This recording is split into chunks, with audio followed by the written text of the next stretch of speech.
face de moi quelqu'un qui m'a dit « j'ai tué cet enfant ». Jamais. L'affaire Ranucci. C'est un fait divers emblématique de son époque, les années 70, qui en apparence paraît très simple. Le 3 juin 1974, un jeune toxicomane âgé de 20 ans, appelé Christian Ranucci, accro aux médicaments, mentalement très instable et avec quelques tendances pervers et pédophiles, enlève une petite fille du nom de Marie-Dolores Rambla, âgée de 8 ans à l'époque, l'assassine, la tue quelque part dans les bois de Grasse, est condamné à mort pour ce crime, ce meurtre, est condamné à mort pour cela et exécuté le 28 juillet 1976 à l'âge de 22 ans. Apparemment, on pourrait en rester là, on pourrait s'arrêter là.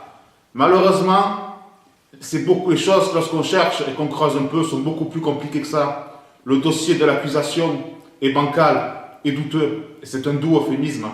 Il y a dans cette affaire énormément d'incohérences insurmontables, de faits troublants, de points noirs, d'inepties inlassablement répétées. Il y a déjà deux choses. Il y a dans l'affaire Ranucci, déjà, ce qu'on peut appeler la version officielle, c'est-à-dire l'histoire telle qu'on nous la présente depuis bientôt 44 ans, et deux courants qui s'affrontent. Le courant culpabiliste qui prétend, les personnes qui pensent que Christian Ranucci était bien le coupable du meurtre, que tout est parfait dans ce dossier, que le dossier d'accusation est solide comme un roc, que les doutes n'existent pas, que l'innocence est une fable. Ouais. D'ailleurs, il y a une page sur Facebook qui s'appelle Christian Ranucci, l'affaire Christian Ranucci, le mythe de l'erreur judiciaire. Le mythe. En gros, pour eux, c'est une fable. Et il y a de l'autre côté la mouvance innocentiste qui pense que tout cela n'est qu'une monstrueuse erreur judiciaire, que ce n'était juste un innocent au mauvais endroit, au mauvais moment, comme il en arrive malheureusement souvent dans l'histoire. On va commencer cette série de vidéos sur l'affaire Ranucci par ce que j'appelle la version officielle. Je vais laisser les partisans discuter, en parler, la raconter eux-mêmes. Et par la suite, on expliquera et on s'occupera un par un de tous les points douteux, de tous les éléments qui ne vont pas. Et croyez-moi, il y en a beaucoup.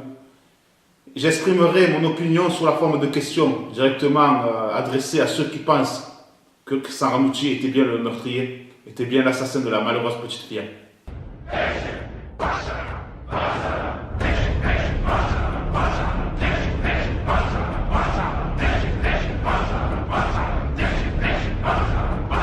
Il enlève cette petite fille, Maria Dolores Rambla. Il est dans un état apparemment qui n'est pas très bon. Il a beaucoup bu, d'après ce qu'il dit, il n'a pas dormi. Il roule très longtemps avec elle, 25 km, c'est très long. L'accident provoque son affolement. Il dit là, on va me trouver avec la petite fille, on va se rendre compte que je l'ai enlevée. Il prend la fuite. Mais il sent que le pneu arrière de sa voiture va éclater. Il veut disparaître avec la petite fille. Il voit un homme sortir de sa voiture, tirer un enfant par le bras et partir dans les fourrés. Il monte toujours en tirant la petite fille et elle commence certainement à crier. Il lui met de suite la main sur la bouche pour pas qu'on l'entende. Là, il est pris par ce qu'on appelle un raptus criminel. Il a son cerveau qui est poussé au paroxysme par l'affolement et par le fait que la petite fille commence à se débattre et à crier. Il sort le couteau qu'il a dans sa poche et il lui donne 15 coups de couteau. L'homme poignarde Marie-Dolores. Alain Aubert ne s'aperçoit de rien, mais il interpelle l'individu. Là, il interpelle en lui disant « Écoutez, revenez, c'est un simple accident de la circulation. » Il répond « Partez, je viens, j'arrive. » Mais Christian Ranucci ne se contente pas de raconter le déroulement des faits. Il dessine également un croquis des lieux de l'enlèvement. Christian Ranucci apporte alors des précisions. Il dit, vous allez à côté de la cabane, vous comptez 10 mètres à droite et à la lisière de la forêt, c'est là que j'ai mis le couteau.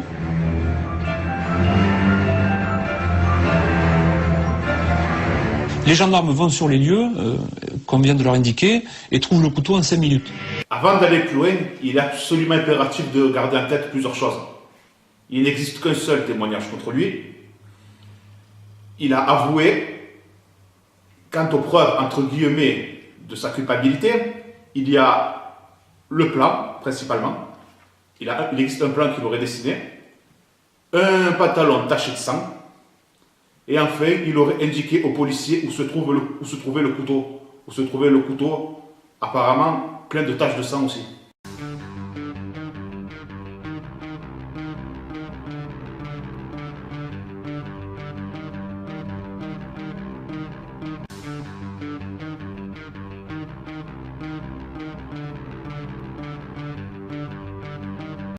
Voiture, le type qui montait avec la petite, là, dans la voiture, il était grand, mince, jeune, grand, mince. Et votre souvenir, c'était quoi comme voiture à l'époque? Vous avez signalé quoi? Une orange 100. Une orange 100. Une Simca 1100? Ouais. Christian Ranucci avait comme véhicule un coupé Peugeot 304, ce qui est clairement incompatible avec les propos du garagiste. Dès lors, on peut se poser la question suivante. Pourquoi un garagiste qui avait 20 ans de métier à l'époque, affirme avoir vu une Simca 1100. D'ailleurs, le garagiste a fait ajouter la mention suivante à la fin de son procès verbal. Je tiens à préciser que je suis mécanicien de métier et que je connais donc parfaitement tous les types de voitures. Pourquoi, à la fin de son procès verbal, a-t-il fait rajouter qu'il connaissait parfaitement tous les types de voitures? J'ai interviewé Jean-Baptiste Rambla, et c'est là qu'est né déjà le premier problème, car dans l'interview, je le dis, je le répète, je le maintiens, Jean-Baptiste Rambla parle d'une Simca grise, et non pas d'une Peugeot. Pourquoi le petit frère de la victime a-t-il dit aux journalistes que le ravisseur possédait un véhicule de marque Simca? Et quand bien même il n'a jamais répété cette information aux policiers, est-ce suffisant pour rejeter intégralement cette information? Le 5 juin ou le 6 juin 1974, on a amené Jean-Baptiste Rambla, le petit frère de la malheureuse victime, dans la cour de l'évêché à Marseille, afin de voir s'il pouvait reconnaître le coupé Peugeot 304 gris de Christian Ranucci. Et là, il ne l'a pas fait. Il n'a pas reconnu cette voiture qui, d'après la version officielle, il aurait eu devant les yeux pendant plusieurs bonnes minutes, 2 ou 3 jours auparavant. Donc, question, pourquoi le petit frère n'a-t-il jamais reconnu le coupé Peugeot 304? Et maintenant, tu le reconnais, le monsieur? Je pense que là, la description se suffit à elle-même.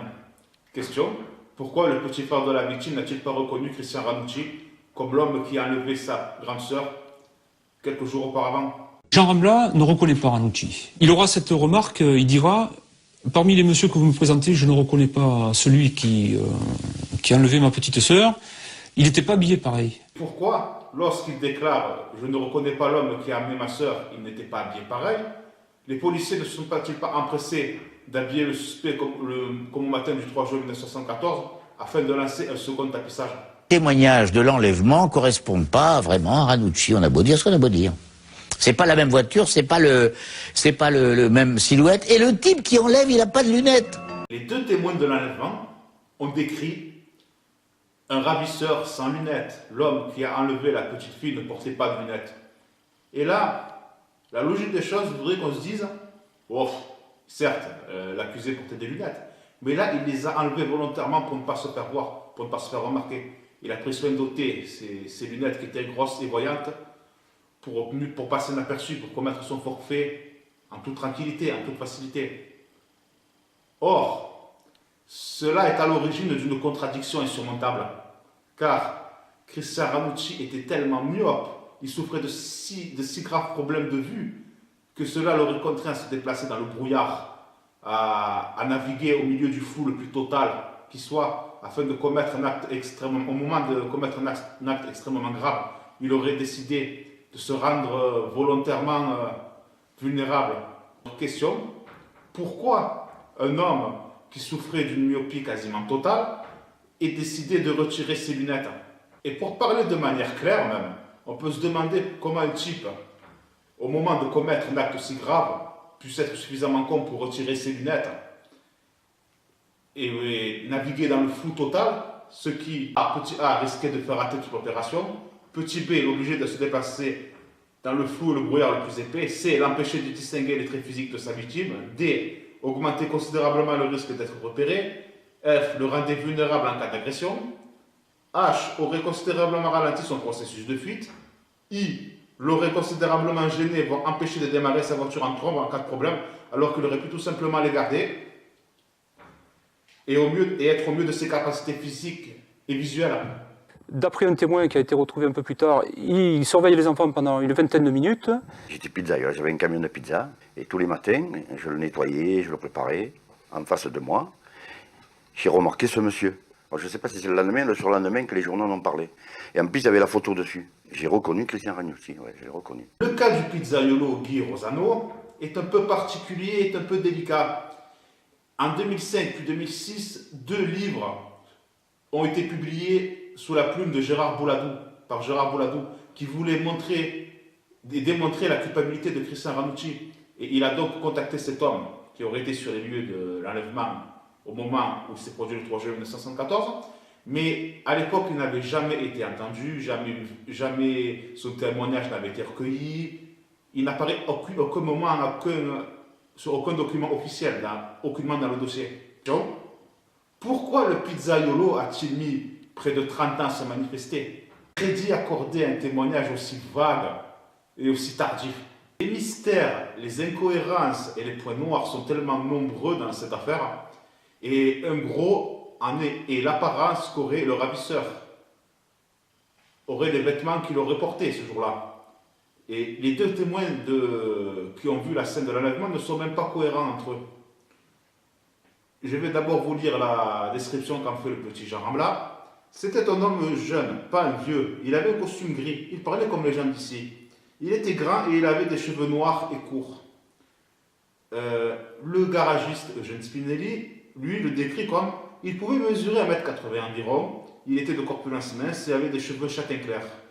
Ces derniers ne lui couvraient pas le haut des oreilles. Le visage de cet homme était plutôt de forme allongée. Il ne portait pas de moustache, de barbe ou de favori. Il était vêtu d'une veste claire et d'un pantalon de couleur foncée. Tout au moins plus foncé que la veste. Colle clairement pas. Ça, c'est une énorme bizarrerie de cette affaire. C'est un gros point mystérieux. Lorsque j'étais plus jeune, il m'avait profondément marqué. Pourquoi les descriptions des 2 témoins de l'enlèvement, du petit Jean Rambla et du garagiste Eugène Spinelli, ne sont-elles même pas cohérentes entre elles? Pourquoi les 2 témoins semblent ne pas avoir vu le même homme?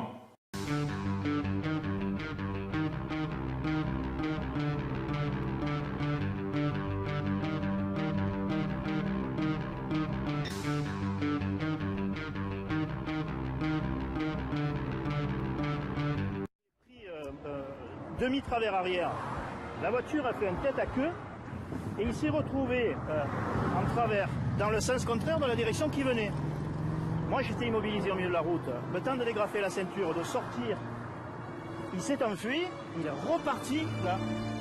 J'ai vu arriver un véhicule venant de ma droite, qui était un véhicule gris, et qui n'a pas marqué le stop. J'ai dit, oh le con, il s'arrête pas. Et j'ai vraiment percuté assez violemment. Hein. Pourquoi, au moment de l'impact, dans les secondes qui suivent, Vincent Martinez n'a-t-il pas vu l'enfant qui, d'après la version officielle, aurait été assise à l'avant sur le siège passager?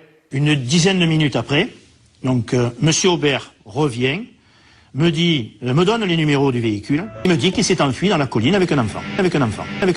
Pourquoi cette information vitale n'apparaît jamais sur aucun document officiel de l'époque?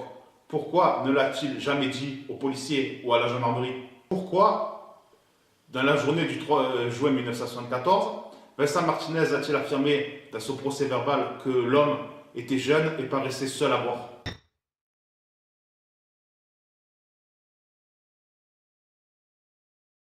Une question.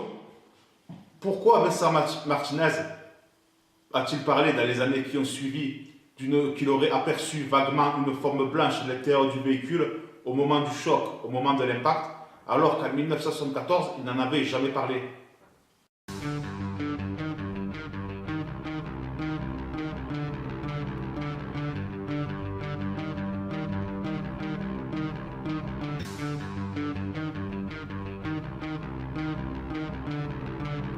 Petit préambule, le témoignage du couple Aubert est la colonne vertébrale de l'accusation. Ce qui veut dire que si, tant est qu'un jour, il est prouvé et révélé que leur témoignage n'est qu'un concentré d'ineptie, alors tout l'édifice accusatoire s'effondre. En second lieu, Je laisse volontairement de côté toute la polémique, toute la confusion autour du paquet devenu enfant et de l'enfant devenu paquet, car c'est quelque chose d'embrouillé et d'ambigu. Avait aperçu le mis en cause, n'est-ce pas, quitter son véhicule et s'enfuir dans les collines en traînant avec lui une fillette, n'est-ce pas? Monsieur est descendu de voiture et a arraché un enfant de la porte arrière et il est parti dans la colline. Pourquoi Madame Aubert prétend que l'enfant a été sorti de la porte arrière alors que le véhicule de Ranucci était un coupé Peugeot qui ne possédait que 2 portes, qui était un véhicule de porte? En 1985, une dizaine d'années après l'affaire, M. Aubert a accordé une interview dans une émission de télévision où il déclarait, et même il affirmait à plusieurs reprises, que d'après lui, Ranucci avait fait le tour du véhicule pour tirer l'enfant, le sortir et l'entraîner dans les forêts. Et on connaît la suite. Donc, il serait d'abord sorti lui-même par la porte, conducteur, par le côté conducteur. Or, cette portière est bloquée depuis l'accident. Elle était complètement bloquée, car c'était exactement le point d'impact lors de l'accident avec Martinez. C'est l'endroit où sa voiture a été endommagée. Donc, question, pourquoi M. Aubert prétend que Christian Ranucci aurait fait le tour du véhicule alors que sa portière était bloquée depuis quelques minutes plus tôt depuis l'accident?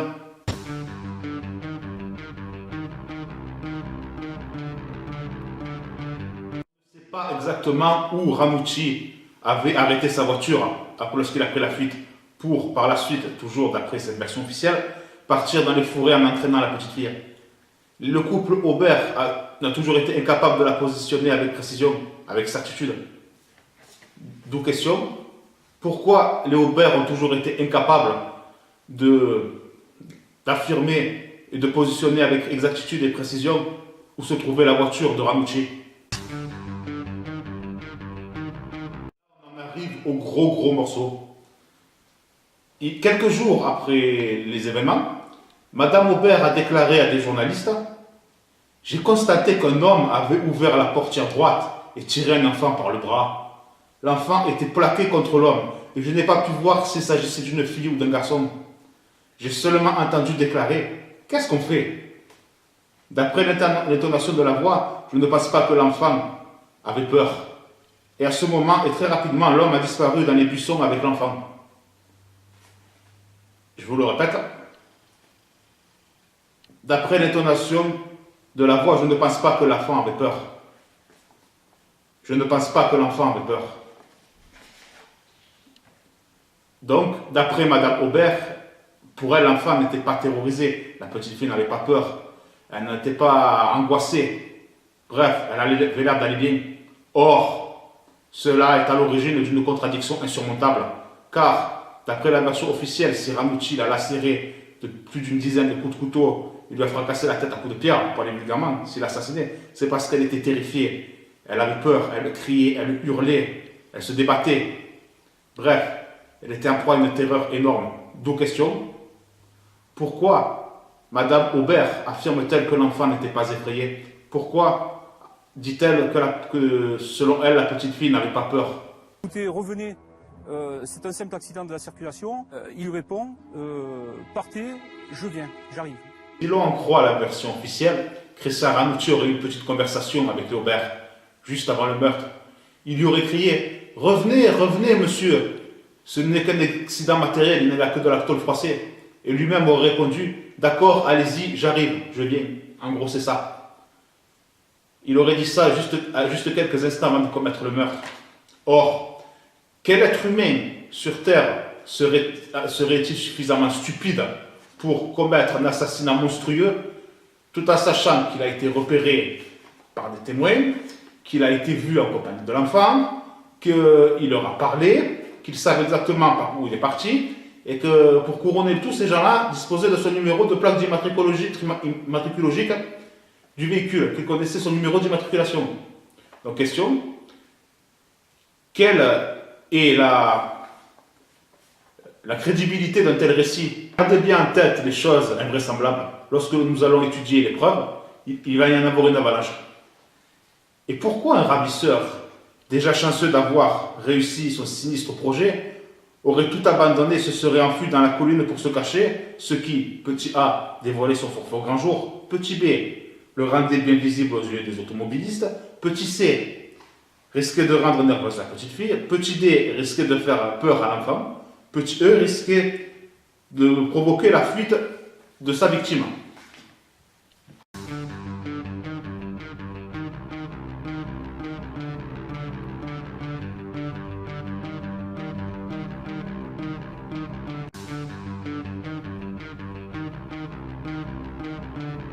Personne ne peut inventer l'endroit où on a enlevé une petite fille si on ne l'a pas enlevée, avec des détails, des noms, des traits de crayon qui indiquent les voies, les carrefours. Vraiment. Il y a des détails sur ce dessin qu'on ne peut mettre sur le papier que si on s'est trouvé sur les lieux. Ce n'est pas vrai. Lors de ses aveux, Christian Ranucci aurait dessiné un plan de la cité Sainte-Agnès, un plan des lieux de l'enlèvement. Voici ce plan. Il est souvent cité comme la preuve ultime de sa culpabilité, comme l'élément à charge le plus fort et le plus dur. Et en apparence, effectivement, il a l'air d'être solide. Le plan est d'une perfection terrible, d'une monstrueuse précision. Quand j'étais plus jeune, collégien, dans ma jeunesse, il m'avait marqué. Sa précision d'autiste m'avait complètement marqué. Et là, on peut se dire, voilà enfin un élément dur, voilà enfin dans toute cette affaire, quelque chose de solide. Or, lorsqu'on y regarde bien, ce n'est pas le cas. C'est aussi solide que le reste. Depuis quelques années, j'ai remarqué dans la mouvance innocentiste un véritable malaise au sujet de ce plan, au sujet de ce prétendu croquis. Jean-François Le Forcené, lui-même, l'avocat qui avait défendu Christian Ranucci à son procès, a déclaré au sujet du dessin « Enfin, j'ai pas grand-chose à répondre sur le dessin, sauf à dire que j'admets que, comme le couteau, c'est une pièce accusatoire. Moi, j'ai jamais dit Ranucci est innocent, rien ne l'accuse et tout va bien. J'ai jamais dit ça. » Donc, l'avocat lui-même de l'accusé a capitulé au sujet du plan. Tout de suite, il capitule. Alors qu'il y a énormément à dire à son sujet. Il y a un élément très important sur ce plan, il a dessiné une murette. Les enfants qui surveillaient jouaient de l'autre côté de la murette.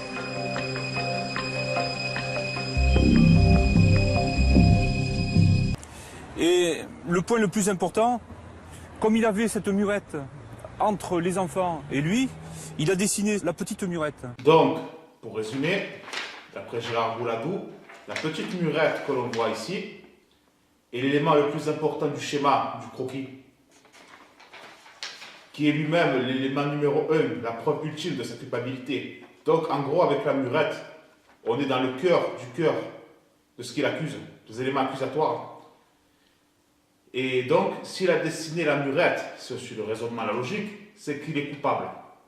Mais n'importe qui, ayant acheté le journal du jour et même de la veille, pouvait savoir qu'il existait une murette à cet endroit, pouvait être au courant de l'existence d'un petit muret à l'endroit même où la petite fille avait été enlevée, avait été kidnappée. N'importe qui pouvait connaître son existence. Donc, question, pourquoi le chef de la mouvance culpabiliste prétend que seul le ravisseur et de même l'assassin pouvait connaître l'existence de cette petite murette alors qu'elle était affichée partout, dans tous les journaux, et que n'importe qui ayant acheté le journal pouvait connaître son existence. On lui demande de nous faire un croquis du lieu où il a rencontré les enfants. Il nous fait un croquis de la cité Sainte-Agnès, qui est parfait d'ailleurs. Pierre Grivel, l'homme que l'on vient d'écouter à l'instant, était un inspecteur de police qui a participé à l'interrogatoire puis à la prise des aveux de Christian Ranucci, et il affirme avoir eu cette conversation-là avec lui. Et la rue, alors, comment elle se présente? Le suspect, le prétendu coupable, aurait répondu « Je suis arrivé devant un immeuble, je me suis garé, j'ai même calé. Elle monte cette rue, elle monte énormément, énormément. » Je vous le répète. Je suis arrivé devant un immeuble, je me suis garé, j'ai même calé. Elle monte cette rue, elle monte énormément. Donc, d'après les propos de Pierre Grivel, Ranucci aurait dit qu'il se serait garé dans une rue qui monte énormément. Ce qui veut dire que sur le plan, il se serait garé ici, dans la rue qui monte. Et non pas devant le bâtiment, près de la murette. Donc sa voiture aurait dû être placée ici, si on suit le récit de l'ancien policier.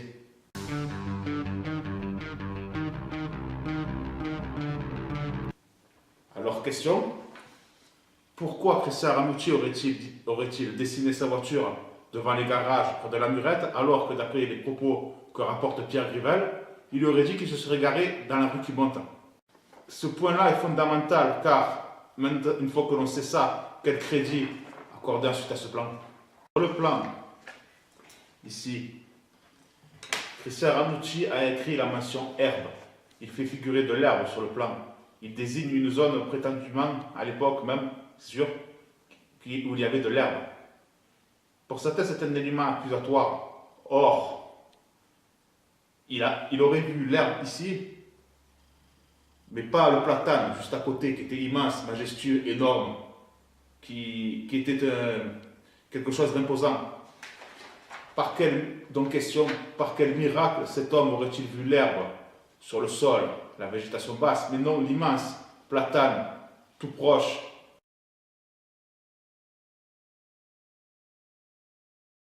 Enfin, dernier point, il est souvent repris à toutes les sauces et jusqu'à la liste sur le net, mais moi il me paraît secondaire, c'est que sur le plan, l'immense platane n'apparaît pas, il n'a pas été dessiné.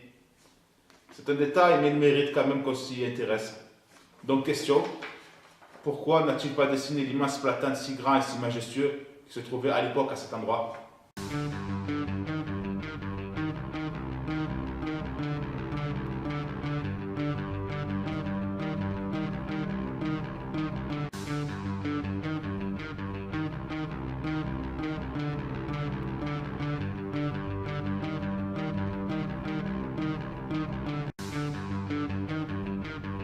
La problématique du couteau pourrait presque se résumer à une seule question. Si un jeune homme de 20 ans, mince, chétif, binoclard, vous disait qu'il était parvenu à enfoncer un couteau à cran d'arrêt, lame rentrée, dans un tas de tourbe ou de fumier, à une profondeur de 20 à 30 cm, l'auriez-vous cru ou non? C'est la situation absolument déconcertante dans laquelle on se trouve à ce moment-là dans cette affaire. C'est avec le récit de l'enfouissement du couteau que la version officielle de l'affaire Ranucci devient absolument fascinante. Les gendarmes vont sur les lieux, comme vient de leur indiquer, et trouvent le couteau en 5 minutes. Pourquoi le leader de la mouvance culpabiliste affirme que les gendarmes ont retrouvé le couteau en 5 minutes, alors qu'il a fallu plus de 2 heures au bas mot?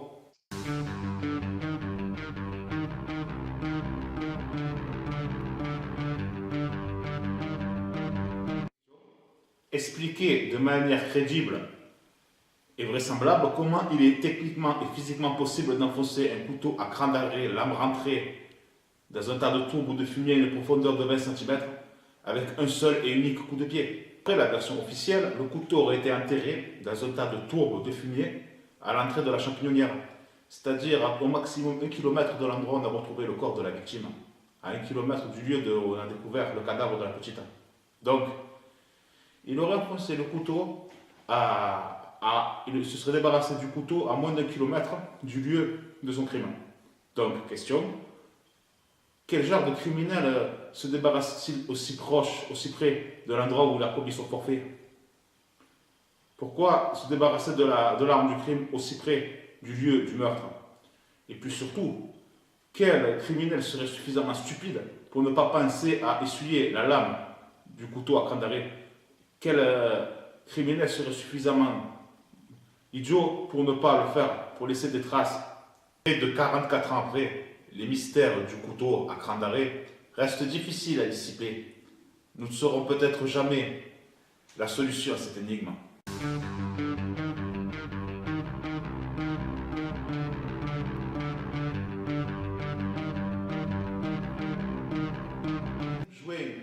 Durant la journée, la police marseillaise aurait retrouvé dans le coffre de la voiture de Christian Ranucci un pantalon de couleur sombre, taché de sang. Ranucci l'avait expliqué en disant que c'était un pantalon qu'il mettait pour faire du jardinage et qu'il s'était blessé. D'ailleurs, c'est une toute petite tache de sang. Pourquoi l'assassinat d'une enfant après 15 coups de couteau laisse-t-il aussi peu de traces de sang?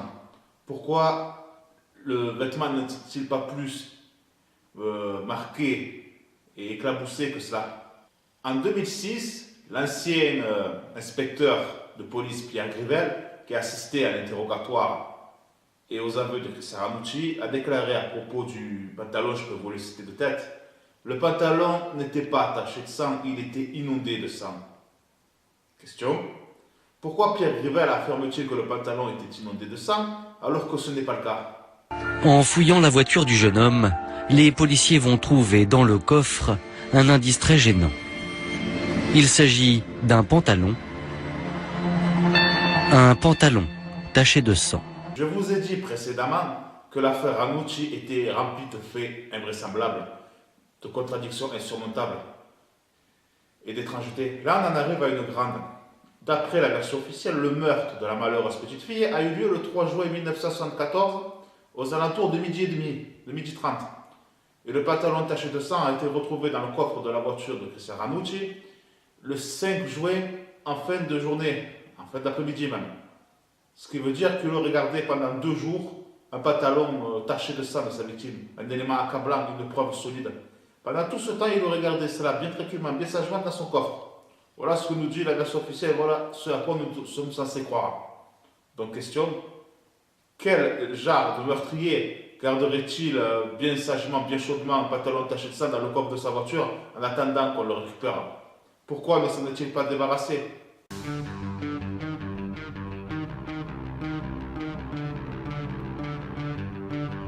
Les aveux sont la forme finale de la version officielle.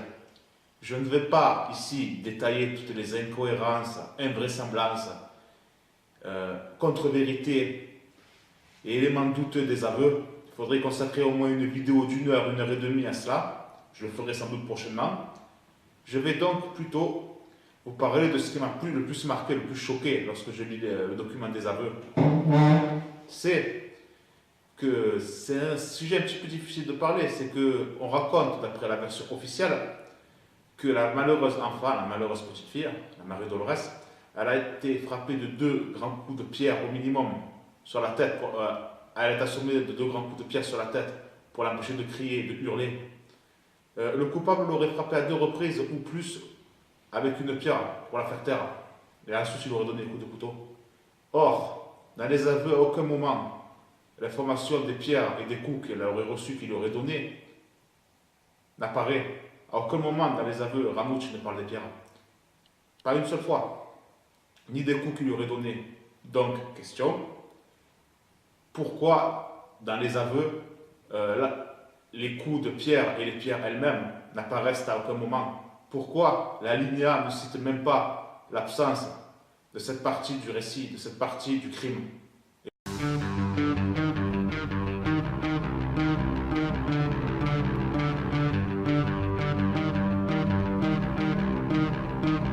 Il est évident que les magistrats apportent une responsabilité parce qu'on ne peut pas prononcer l'irréversible dans une situation où on n'a pas de pleine certitude.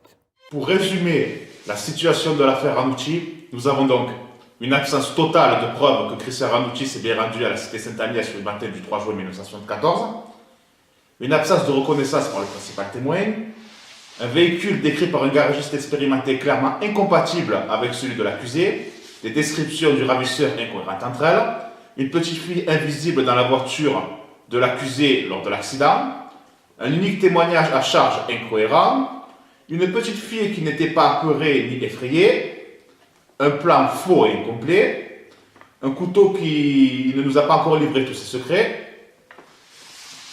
un passage crucial du meurtre qui n'apparaît pas dans les aveux, et enfin, une réticence évidente de la justice à procéder à toute révision de procès ou analyse qui permettrait de tirer, pour une bonne fois pour toutes, les choses au clair. Je regretterais de ne pas avoir pu trouver au fond de moi-même cette étincelle qui aurait permis à la plus épouvantable erreur judiciaire de ce siècle de se produire. La question finale, si depuis près de 44 ans, tous les gouvernements successifs, la police et la justice n'ont rien à cacher ni à se reprocher dans l'affaire Ranucci, pourquoi sont-ils si effrayés depuis tout ce temps à l'idée de répondre à quelques questions ou à procéder à quelques analyses ou révisions de procès?